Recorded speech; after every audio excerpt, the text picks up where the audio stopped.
આજે આપણે આંગળીઓની રમત દ્વારા 9નો ઘડિયો શીખવાના છે. એના માટે સૌથી પહેલા આપણે જે 10 આંગળીઓ છે એમાં રીતે નંબર લખી દઈશું.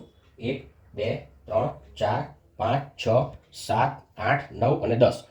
તમે નંબર પહેલા મારે 9 એકા લખવું છે, તો અહીં 1 છે તો હું એક નંબરની આંગળીને વાળી દઈશ. હવે આ એક વાળેલી આંગળી છે, આ બાજુ એક પણ આંગળી નથી, તો હું 0 લખીશ.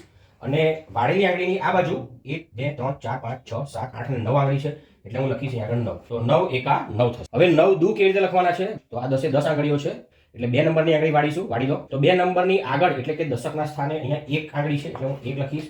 અને વાળેલી આંગળીની આ બાજુ 1 2 3 4 5 6 7 8 છે, તો અહીં 8 લખીશ. એટલે 9 દુ 18 થશે. ચાલો આપણે 9 પંચા કેટલા થાય ચેક કરીએ. તો 10 એ 10 આંગળી બતાવો. હવે 5 છે આગળ, તો હું 5 નંબરની આંગળી વાળી દઈશ. તો 5 નંબરની આંગળી વાળી, એની આ બાજુ કેટલી છે? તો 4 આંગળીઓ દેખાય છે, તો દશકના સ્થાને હું 4 લખીશ.